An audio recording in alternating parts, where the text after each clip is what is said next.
Discours, les francs-maçons et leur influence sur les politiques économiques anti-musulmanes. Mesdames et messieurs, aujourd'hui, nous nous réunissons pour aborder un sujet complexe et souvent controversé, celui des francs-maçons et de leur prétendue influence sur les politiques économiques, en particulier celles qui peuvent être perçues comme anti-musulmanes. Il est essentiel, dans un monde où l'information circule plus vite que jamais, de démêler le vrai du faux, d'explorer les faits historiques et d'analyser les dynamiques sociales qui sous-tendent les relations entre les différentes communautés. Introduction à la franc-maçonnerie. La franc-maçonnerie, telle que nous la connaissons aujourd'hui, remonte au début du XVIIIe siècle en Europe. Elle se présente comme une organisation fraternelle ouverte à ceux qui cherchent à promouvoir des valeurs telles que la liberté, l'égalité et la fraternité.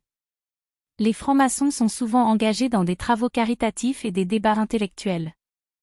Cependant, l'ésotérisme, le secret et les rituels entourant la franc-maçonnerie ont conduit à des suspicions et des théories du complot. Certaines personnes lui attribuent une influence démesurée sur les affaires politiques et économiques. Ces perceptions sont souvent exacerbées par des contextes historiques tendus, notamment les conflits religieux et les luttes pour le pouvoir. La conjoncture des politiques économiques anti-musulmanes. Au fil des décennies, certaines politiques économiques ont été critiquées pour leur impact disproportionné sur les populations musulmanes.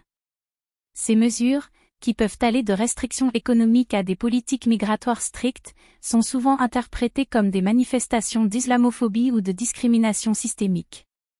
Les motivations de ces politiques peuvent être diverses, la peur de l'autre, la recherche de boucs émissaires en temps de crise économique, ou encore des intérêts géopolitiques.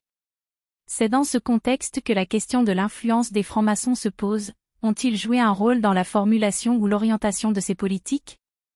Les théories du complot et leur déconstruction. Il est important de mentionner que la croyance selon laquelle les francs-maçons orchestrent de manière clandestine des politiques visant les musulmans est essentiellement fondée sur des théories du complot. Ces théories ne reposent pas sur des preuves tangibles, mais plutôt sur des stéréotypes historiques qui souvent sont le fruit de la peur et de l'ignorance. En réalité, les décisions politiques sont prises par des acteurs multiples, souvent en fonction de circonstances économiques, sociales et internationales.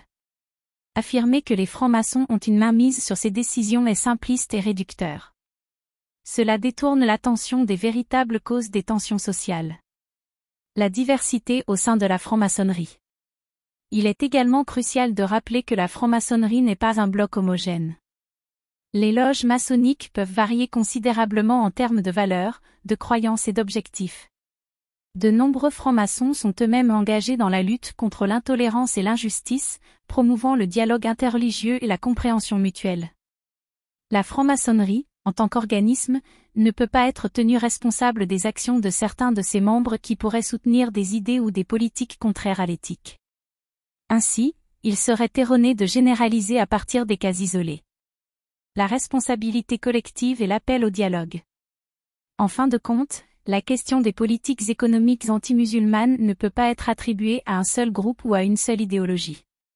Chaque acteur, qu'il soit politique, économique ou culturel, a sa part de responsabilité dans le façonnement de notre société. Pour aller de l'avant, il est impératif d'adopter une approche constructive. Le dialogue interreligieux doit être favorisé, les préjugés et l'intolérance doivent être combattus, et les décisions politiques doivent être prises en tenant compte de l'équité et de l'inclusivité. La compréhension mutuelle et la coopération entre différents groupes doivent devenir nos piliers. Conclusion. En conclusion, mesdames et messieurs, nous devons aborder ces questions avec discernement et nuance. Les francs-maçons, comme tout groupe au sein de la société, ne peuvent pas être tenus responsables des problèmes systémiques qui touchent nos sociétés contemporaines. Ce qui nous unit en tant qu'humanité est d'une importance bien plus grande que ce qui pourrait nous diviser. Portons notre attention sur ce qui peut véritablement nous unir et bâtir un avenir où toutes les croyances et cultures sont respectées, et où chacun a la possibilité de vivre en paix et en harmonie. Je vous remercie.